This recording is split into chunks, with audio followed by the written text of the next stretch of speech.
Dobar dan, dragi prijatelji. Dobrodošli u novu emisiju. Evo, danas ćemo pokušati da iskoristimo sva ona kuvana jaja koja su nam ostala od Vaskrsa. Pretpostavljam da se svima vama dešava da ima mnogo kuvanih jaja da ostane poslije Vaskrsa. Kod mene konkretno, pošto se djeca onako vole da igraju kada stucaju sa jajima, uvijek ostane onih razbijenih. Pa evo, pokazat ću vam nekoliko jela kako da iskoristite sva ta kuvana jaja. I vaskršnja jaja su tu. Neka su razbijena, neka nisu, ali uglavnom iskoristit ćemo sva, pa hajde da vidimo šta možemo da pripremimo od njih. I hajde da vam pokažem pripremu ove zaista ukusne, ali baš ukusne slane torte. Pa hajde prvo da pripremimo onaj namaz s kojim ćemo puniti tortu. Kisele krastavce ovako sitno isjeckate. Ukoliko želite, možete sve ubaciti u neki onaj sjecko, možete izrendati na sitnu ili na krupnu rendu, znači kako god je vama lakše. Ja sam navikao sve sjeckati, pa meni tako lakše. Kada smo isjeckali krastavce, isjeckamo ili ovako sa viljuškom usitnimo jaja. Kao što sam već rekao, možete i narendati ukoliko vam je tako lakše. Kada smo jaja usitnili, dodamo ih u kisele krastavce, dodamo malo senfa, dodamo pavlaku, malo začinimo, dodamo malo soli, malo bibera. Vi možete dodati začine koje želite, ja sam ovdje dodao i neku mediteransku mješavinu začina. I sada sve ovo ovako izmiješamo da se sve lijepo sjedini, da se svi ti ukusi sjedine, da dobijemo ovako, da tako kažemo, kompaktan namaz. Kada smo dobili namaz, onda na odgovarajući ovaj pladanj seriramo tost i na tost dodamo namaz. Ja sam se odlučio ovako za 3 kriške tosta. Ukoliko želite, možete da isječete ovu koru tosta, ali ja mislim da je to potpuno bez potrebe. Vidio sam u nekim receptima da sjeku koru tosta, ali to mislim da to zaista nema potrebe. Sve možete ovako iskoristiti. Znači složimo tost, ovako jedan sloj namaza i onda dodamo prašku šunku. Ja sam se ovako odlučio za ovu šunku, neka kuvana, vi možete odlučiti, ne znam, neka pileća prsa, ćureća prsa, ko šta voli. Zatim dodamo opet ovako red tosta i onda, evo ovo je caka, ja sam dodao ajvar. Dva su razloga, da malo dodamo ovako jednu notu okusa ovoj našoj torte, s druge strane i boju kada se presječe bit će zaista vrhunski ukusno lijepo. Zatim opet na ajvar dodamo šunku i opet onda tost. Sada ovaj posljednji sloj ovoga namaza dodajemo. Sad ovdje imate jedan red, vi možete ako ćete na tacnu pa ovako 2 reda, koliko vi sad smatrate da će biti gostiju ili ukućana, pa možete napraviti veću ili manju tortu. Ovo ja dajem prijedlog kako možete iskoristiti sva ta kuvana jaja. I kada smo sve ovo, da tako kažem, servirali, sada trebamo da ukrasimo tortu. Ovako naravno nije na izgled baš lijepa. I sada ćemo okolo da namažemo. Za to koristimo kombinaciju pavlake i krem sira. Sada dodali smo i malo krem sira iz prostog razloga da bi bilo ovo malo čvršće, gušće. U to smo pavlak i krem sir, dodali smo malo mediteranske mješavine začina ili mislim čak da sam dodao i malo bosiljka mljevinog i sada sve ovako lijepo namažemo sa svih strana. Ne trebate skroz da ugladite, da izgladite, nego sve ovako lijepo namažete da bude onako rustikalno kao što bismo rekli. Možete staviti u dresir kesu, možete i običnu kesu za zamrzivač, ovaj nastavak za špricu i sada ove tufnice okolo koje su se onako malo vidjele, da tako kažemo, ne možete kompletno sve da uredite sa nožem, ali možete ovako onda još sad da dekorišete sa ovim tufnicama. I torta nam evo već poprima ovaj naš lijepi izgled, sada je već i dekorativna i lijepa i onako prijatna za oko. I sada ćemo još gore vrh koji je onako malo, da tako kažemo, od onog namaza, vidi se pa nije baš onako vizualno mnogo lijep. Tu ćemo ukrasiti sa rendanim edamer sirom. Na ovu sitnu rendu izrendamo, dodamo, evo ga vidite, ovdje nije malo dok sam dodavao spalo, ali nema veze, samo podignemo, zagladimo i ostalo miješamo na ovo je dresir kesici i samo dodamo 2-3 trupnice i sve smo spremno. Ne veoma jednostavno, ukoliko više nemate namaza za ove tufnice, nema veze, samo ovako zagladite i ne možete se uopšte sikirati. Potrebno mi je još malo sira i evo ga, sada smo kompletno ovaj gornji sloj, sada smo ukrasili, sada je već onako fino, dekorativno, lijepo. Obrisat ćemo naravno ovu tacnu okolo da bude potpuno čista, ali da dodamo još malo dekoracije na ovu našu slanu tortu. Ja sam se odlučio za Cherry Paradise koji će izgledati kao ovako cvjetić. Na sredinu ću dodati ovako malo maslinke. Nisam imao crnu, mislim da bi crna bila još onako efektnija dosta. I sada ću kao 2 ružice neke ovako od ove šunkarice, čisto da gosti kada budu jeli da im to asocira šta se nalazi unutra, zato to radim. Ružice sam napravio tako samo da sam jednostavno zgužao ovu šunku, to ste već vidjeli u par mojih videa kako radim. I ajmo još malo sada ovako dekoracije sa svježim krastavcima, izvinjavam se, nisu kiseli nego svježi krastavci. Znači sa guljačem samo ove trakice ogulimo, urolamo, seriramo tu gore. I sada, pošto smo napravili cvjetić, hajde da napravimo i stabljiku za taj cvjetić. Tamo ćemo iskoristiti ovaj krastavac i za to.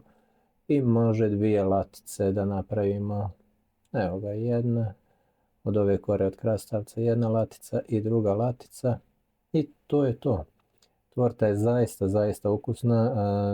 Ja sam je pojeo zaista onako i podijelio sam sa svojim radnim kolegama i svi su bili oduševljeni. Prijatno! I hajde da vam pokažem kako da napravite ovaj lijepa dekorativan buket koji se naravno može i pojesti na kraju. Prije svega pripremit ćemo mladi luk za dekoraciju, to jest imat ćemo one, da kažemo, uvrnute, one ufrkane elemente. Mladi luk zasiječemo na 2-3 dijela i ovako otprilike do pola i zasiječemo na tanke trakice, vidite kako na tanke trakice, i to sastavimo u hladnu vodu i ostavimo barem jedno 4-5 sati da luk upije vodu i da se onako uvrne, da tako kažem. To možete uraditi i večer prije ukoliko želite, stavite u frižider i onda do ujutro će sav biti onako uvrnuto, da tako kažem, kao neko cvijeće, kao neki listovi. I sada kuvana jaja koja smo naravno ogulili zasiječemo. Evo, možete ovako cik-cak da radite, ali samo bjelanjak, tako da žumanjak ostane čitav. Evo vidite, i bjelanjak onda izvadimo, a možete i kao onaj prvi što sam ja prvo jaje samo onako na pola, pa okrenete opet na pola, da bude kao neki, da kažemo, tulipan. Koristite jaja koliko želite, 3, 4, 5, 10, zavisnosti naravno od veličine pladnja na koji ćete servirati vaš buket. Ja sam se odlučio sada za 5. I sada uzmemo lijepe stabljike mladoga luka, operemo, očistimo i onda sa donje strane svako kuvano jaje malo zasiječemo da možemo ovako lagano na vrh mladog luka da tako kažemo da stavimo. Koliko je potrebno možete malo i zasjeći onako vrh luka da što lakše ubodete, da tako kažem, u ovo jaje. I sada jednostavno samo slažete. Ovdje sam se ja malo, evo, kada slažem sve kao ide lijepo polako, međutim pošto su jaja naravno klizava, ono samo bježi tamo vamo. Ovo sam namještao, iskreno da vam budem, nekih 5 minuta, na kraju sam se toliko naljutio da sam onda zasjekao ovo posljednje jaje koje nije htjelo nikako da stoji na mjestu, nego je bježalo, onda sam zasjekao odozdo i okrenuo ovako da mi ne bježi. Pa eto, i vi možete malo da zasiječete sa donje strane da ne klizi tamo vamo po tacni. I sada samo dekorišemo. Ja sam malo Cherry Paradise čisto radi boje i pošto buket ima uvijek onu neku mašnicu, pa evo od sira edamera napravimo ovako kao neke trakice i neku kao mašnicu. To možete praviti, ne morate, ali meni je ovako interesantno, lijepo da to tako napravim. Malo se više potrudim, ali zaista bude onako estetski veoma lijepo. Ovaj buket možete servirati na sredinu stola da bude kao i dekorativni element, a naravno sve to možete i da pojedete. Kada smo sve ovo napravili, ja sam ovaj mladi luk stavio veče prije, pa se krenulo malo ufrkati i evo vidite kako smo dobili sad i ovaj dekorativni element i to je to. Naš buket je spreman za serviranje. Nadam se da vam se svidjela ova dekoracija koja je i estetska, lijepa, a i naravno veoma ukusna. Prijatno! I hajde da vam pokažem sad pripremu ove salate, veoma brza, jednostavna, veoma ukusna i veoma zasitna, a mogli bismo reći fitness salata.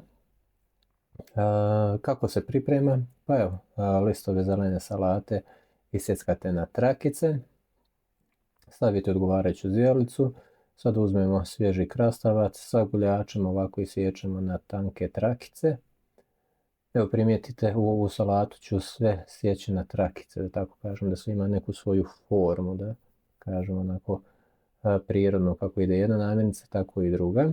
Znači dodam krastavce isječene na trakice, zatim sam se odlučio da dodam i malo svježe mrkve, zato što će ona dati onako otpor, pa da tako kažemo taj hrskavi još dodatni element ovoj salati.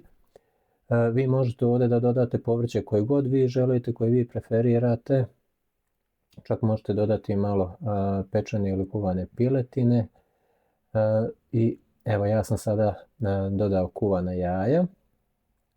Znači zelena salata, krastavac svježi, mrkva, kuhana jaja. Sve ćemo to lagano da izmiješamo. Ne smijemo mnogo da gnječimo da se ne bi to sve zgnječilo. I evo ovako ispraskamo sa maslinovim uljem. Vi možete dodati onako, obično imamo ovaj sprej pa sam onako lagano obložio ovu salatu sa maslinovim uljem sa svih strana.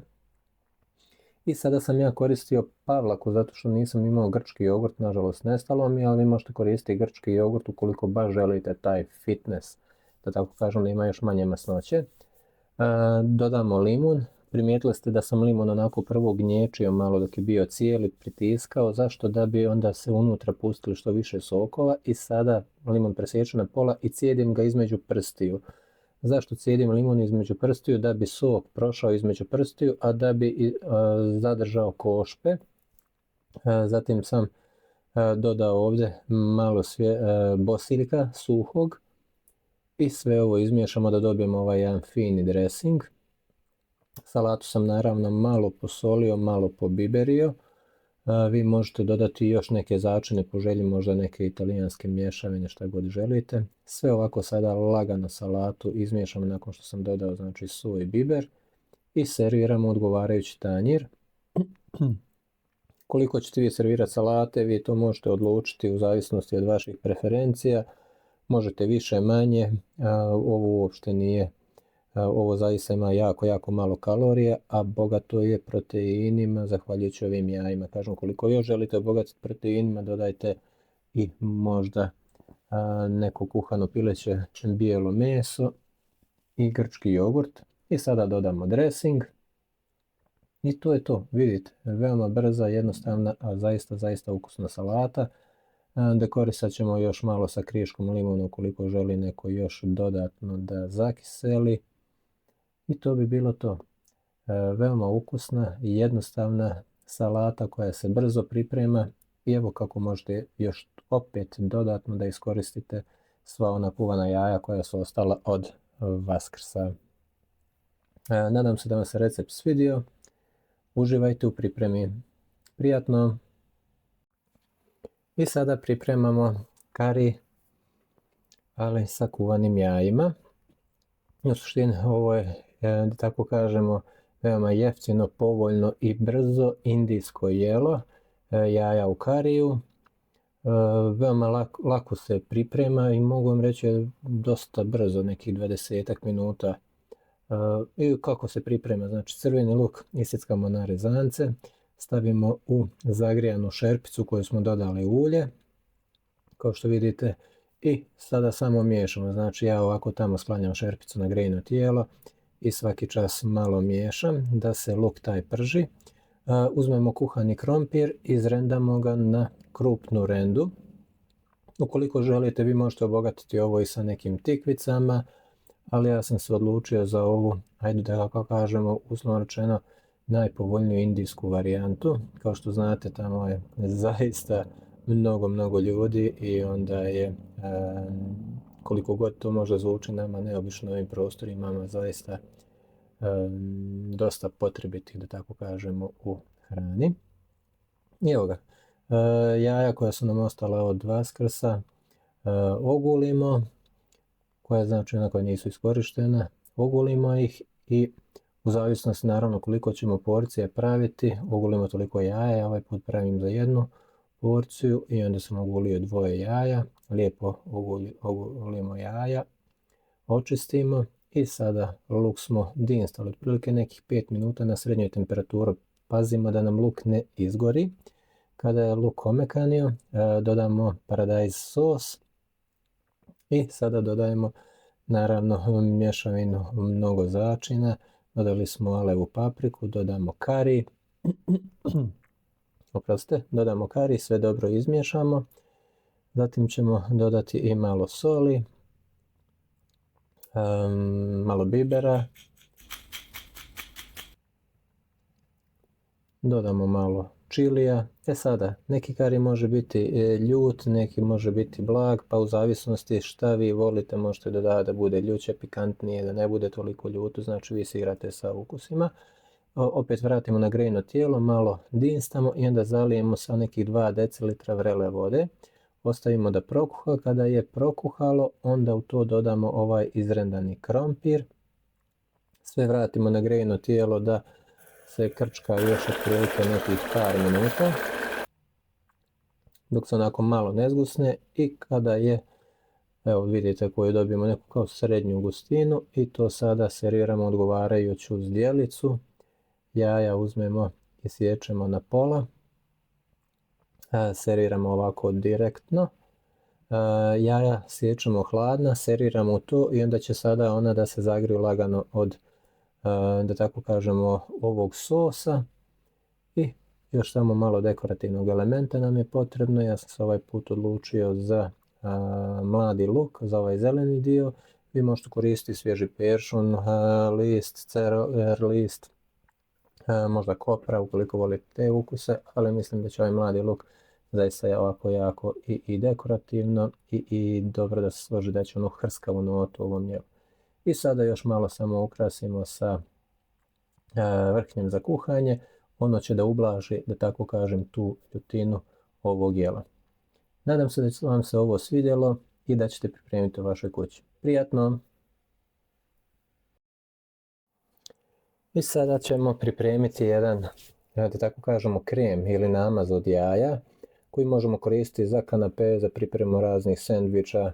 Znači višestruka je upotreba, pa hajde da vidite kako pravimo ovaj namaz.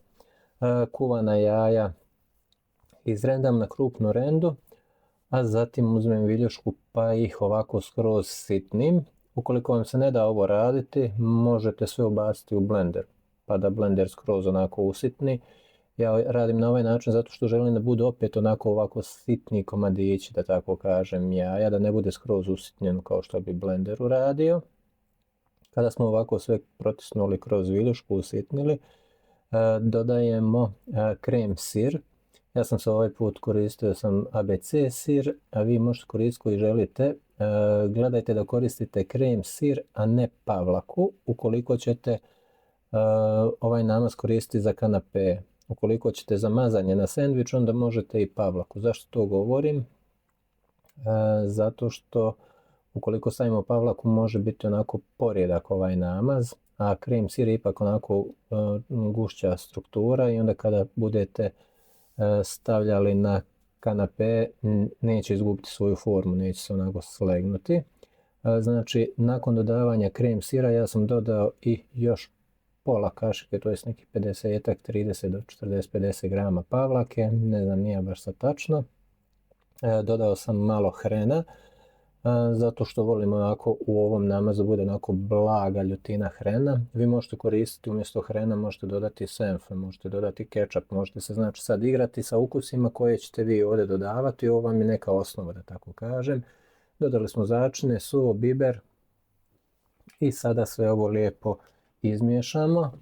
Kao što sam već rekao, vi možete ovdje narendati unutra sad i neki, na sitnu rendu neki sir edamer, možete narendati, ne znam, nije kisele krastavce. Igrati se sa raznim kombinacijama. I hajde da pripremimo kanape. Kanape pripremamo tako da od tosta sa ovim aušteherom oblikujemo kanape. Jednom ću raditi video da vidite šta su pravi kanape. U suštini ovako bi trebali izgledati pravi kanape, komadi hljeba bez kore. Ona varijanta što vidjet ćete često na našim prostorima, ja sad upravo objašnjavam, kada se sječe francuz ukoso pa se na to stavljaju onako razni namazi i suhomesnati proizvod, to nisu kanape, to su, ajde možemo reći, mini sendvič. Kanape su po pravilima struke mini zalogaji, to jest mini sendviči bez kore, u stvari ne moraju biti ni sendviči, znači to su neki mini zalogaji. I zato ukoliko pravimo ove mini sendviče u obliku kanapea, oni trebaju biti bez kore. Naš namaz smo sipali u dresir kesu gore sa ovim zvijezdastim nastavkom i sada samo stavljamo na kanape.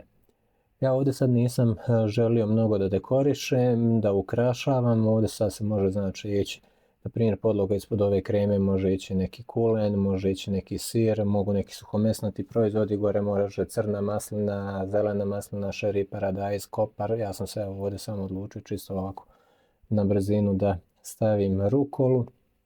Vi u suštini dekorišete ove kanape sa čim želite i onda ih servirate na ovaj način. Evo, znači ovo je jedna varijacija kako da iskoristite namaz, a umjesto kanapea možete ga također i koristiti u pripremi nekih sendviča. Evo jedan brzinski sendvič, znači tost hljeb. Vi možete uzeti koji god želite hljeb, možete i lepinu i zemičku, šta god želite. Ovako dodamo ovaj namaz. Kao što sam već rekao, ako želite da obogatite namaz, možete dodati i kisele krastavce unutra. Možete se zaista igrati sa raznim kombinacijama ukusa. Na ovaj namaz ja sam se odlučio da stavim malo rukole, zato što mi je tu bilo u blizini. Evo ga, malo sam našpricao, da tako kažem, maslinovog ulja, da obogatim još, i onda sam servirao, to jest složio budimsku salamu na sve ovo. Da dodamo malo i hrskavog elementa ovaj sendvič, odlučio sam se onda da stavim svježe krastavce koji će dati i svježinu ovom sendviču i taj dozu hrskavosti. I to bi bilo to što se tiče sendviča, znači preklopimo ga, blago pritisnemo da ne bi nam sav ovaj namaz iscurio, zasiječemo ovako ukoso i onda serviramo na odgovarajući tanjir. Da se ne bi ovo sve raspalo, probodajmo ovako sa onim nekim špizom, nekom čačkalicom, šta već imate pri ruci. Servirate ovako restoranski, jedan dio ovako poklopljen, jedan gore uzignut ukoso i to je to. Evo dvije varijante kako možete da napravite namaz od kuvanih jaja koji je veoma zasitan, ukusan i kvalitetan. Prijatno!